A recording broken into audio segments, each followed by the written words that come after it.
Hello there. So, I believe my last video needs a follow up because and the reason it took this long wasn't because I hadn't even tried to record or respond, but I wasn't able to upload the follow up video. I decided not to do it live because I think I'm going to be a bit distracted when people want to join in. I don't want to be rude by not being responsive. So I decided to make a video recording. It was 27 minutes long, but I wasn't able to upload it. So I'm trying to make this as short as possible because I'm also recording this and I hope that I'll be able to upload. So, good morning and thank you. I I think I might end up just doing a series on mental talk with Bilkis eventually. Aside me talking about depression, mental health, like I said, I've written quite a bit about it. Yeah, and I've spoken about it on WhatsApp platforms. For some of the engagement that I've been requested to talk on, and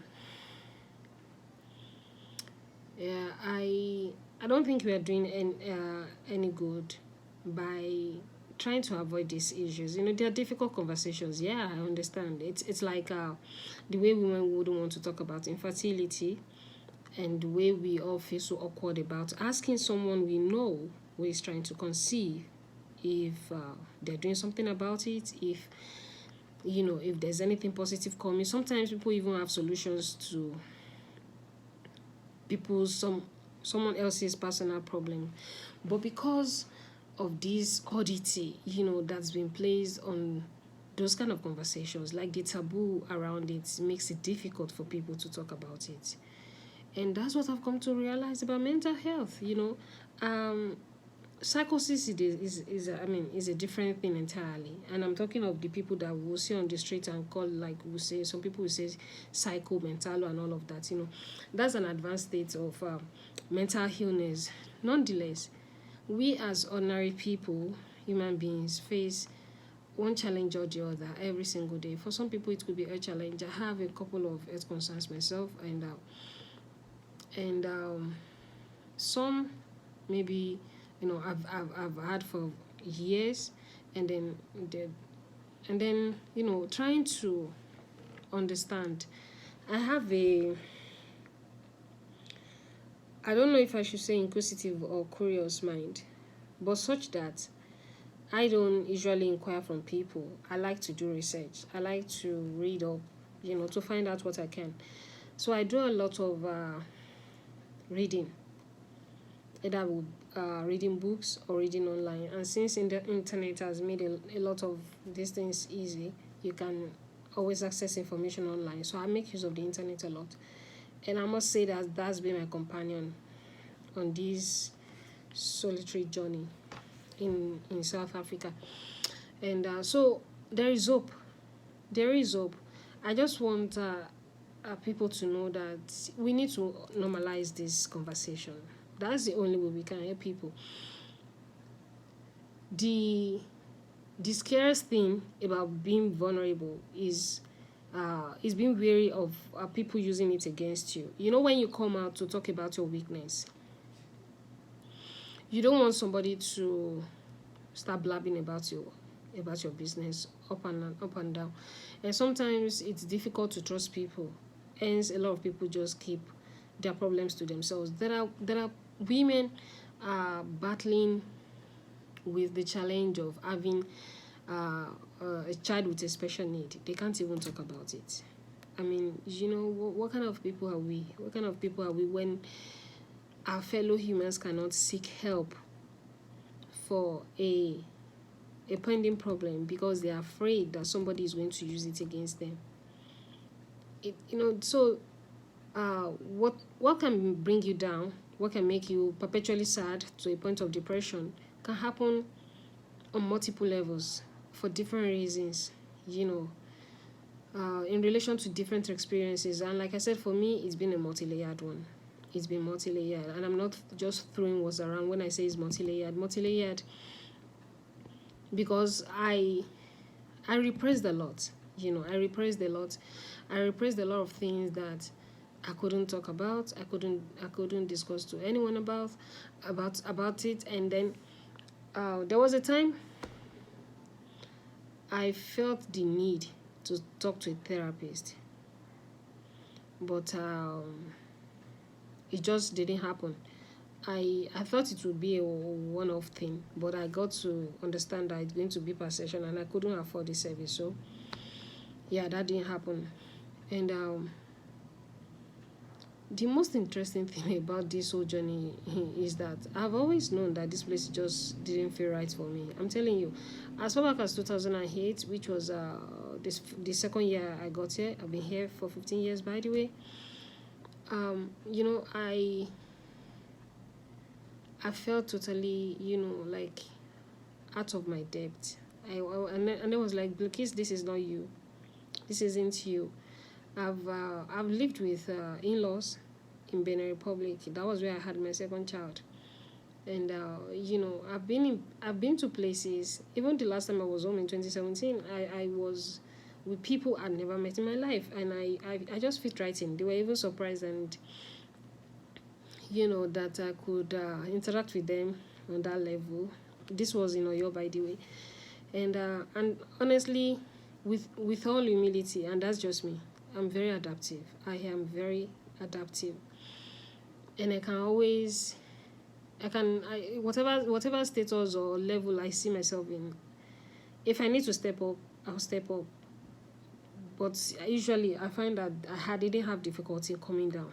I mean, people are people after all. They're just humans like you. And if you can communicate, if you speak the same language, it shouldn't be difficult. So imagine feeling that way almost right from the onset, and trying to have this positive mindset that things will get better over time, and only for you to realize that it would only worsen over the years. So that's what I've had to deal with. So in case you're just watching this and you think that maybe this is just like that phase that I just got in and get out of it. No, it's been ongoing. This is something that I've had to deal with for as long as I've been here, and so what I would just want to recommend is that you need to understand yourself. You need to understand your personality. You need to understand what will work for you. For me, the greatest debilitating factor was the fact that I didn't have people to interact with, to talk to, and that's still a factor that hasn't changed, for me, which is why even years after, with all my coping mechanisms, I can still feel like that feeling of being out of my comfort zone. I can't just shake it off, because that is the reality that I have to deal with. So the things that I've done practically to help me keep sane and stay balanced, aside praying, I don't want to emphasize the issue of prayer, because I believe I've already said it. And for me, spirituality is a personal journey, and that is a call for me. So it's not something that, if there is no reason for me to bring it up, I wouldn't even talk about it. That is because I know that this interaction is between me and my Lord. So, and I do that. I might have had a few setbacks, but my faith has never been unshaken. Has never been shaken, has remained unshaken, My faith has remained unshaken, and I cannot just tell you that once you pray everything is going to go away. No. Whatever the issue is, if you understand yourself, you understand your personality, you need to deal with whatever the issue is.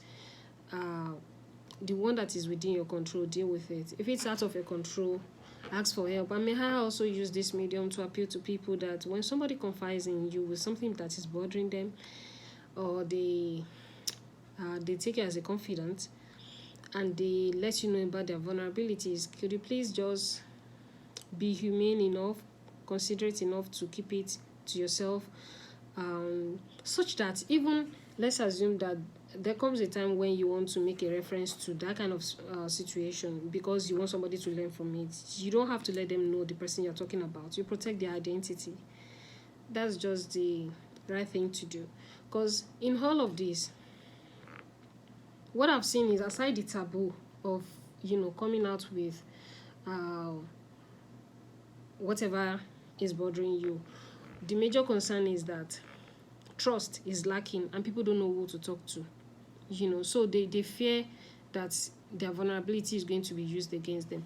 And then, should I state at this point that you are going to expect help and support from people that you know, that you care about, that cares about you? I'm sorry to burst your bubble. They may not be able to help you. Yeah, that's one thing I've also come to realize. Exactly a year ago in February, I remember I had a call from home, and then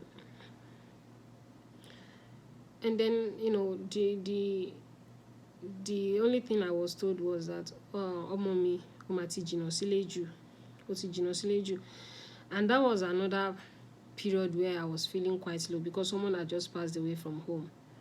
Someone had just passed away. A great uncle had just passed away from home, and I was just recalling the last time I saw him.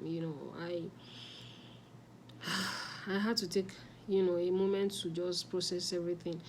And then when my great aunt said that mommy mati jìnnà sílé jù, she didn't know what I've been battling with. She didn't know what had been bothering me, and I just busted into tears. I'm telling you, I wept like a baby. I cried. And then they kept saying, how Martin Sonko, and then I was consoled. I was told that, it's okay, Masukumo, this, that. I'm telling I couldn't hold it back because I felt like, yeah, precisely the point. Like, I don't want to be here. That was, and so you can figuratively say, I cried out for help. And you can literally say, I cried out for help. But that help is not necessarily gonna come from the people that you expect it from.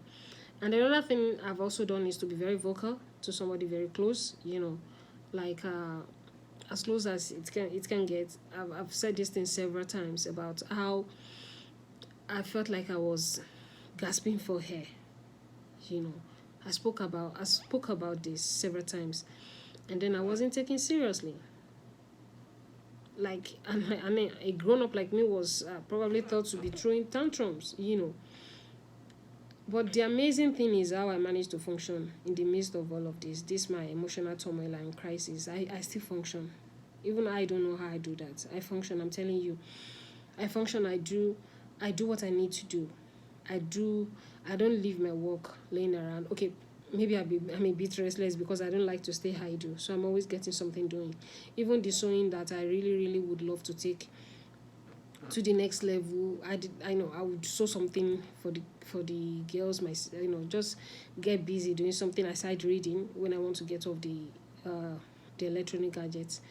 Of course, I watch movies, and not all the time. Occasionally, I do a lot of other stuff. I listen to lectures, I watch documentaries, I watch news, and I function.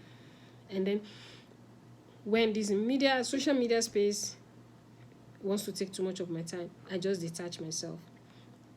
So that's a practical thing that I do as part of my coping mechanism. I've mentioned this before. I've even written about it. I've written about it more than once. You disengage to re-engage, detach yourself, and then you come back because you need to go breathe. Take a breather. If you don't, everything just feels like you're absorbing everything in, and it gets too much, for me, that's how it is. So the peculiarity of everybody's situation is different. So you need to know what is causing these low moods, what's making you sad perpetually, repeatedly, that you can't just shake it off. You need to understand then what can you do about it. Who can you talk to? Do you need professional help? I know professional help is costly. I've had first-time experience with that. And sometimes just talking to people might help. Maybe not totally take away the anguish or agony, but then it might relieve you rather than just bottling everything up inside. So, like I said, there is hope.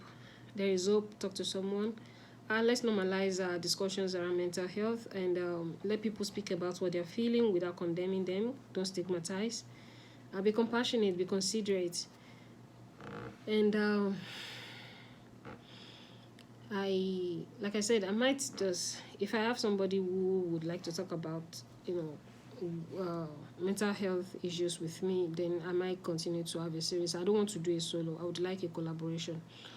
Yeah, so I might just focus on that for now and see where that takes us. So I'm very grateful. I thank everybody who has reached out to me, and I'm keeping it together. Like I said, I have a coping mechanism. Just that some days are better than others. That's just it. Yeah. So, but I'm still here, and I'll keep doing my very best to find a balance. So, thank you so much. Thank you for everyone who has tried to reach out. Everyone who has had one or two things to say about the previous videos. I haven't checked. I'm sorry. Like I said, I apologize. I'll get back to them in good time. Thank you. There is hope. Okay, there is hope. Don't lose hope. Don't lose your smile. Don't give up. Don't give up. Yeah, we'll get there and we'll be fine. Thank you so much.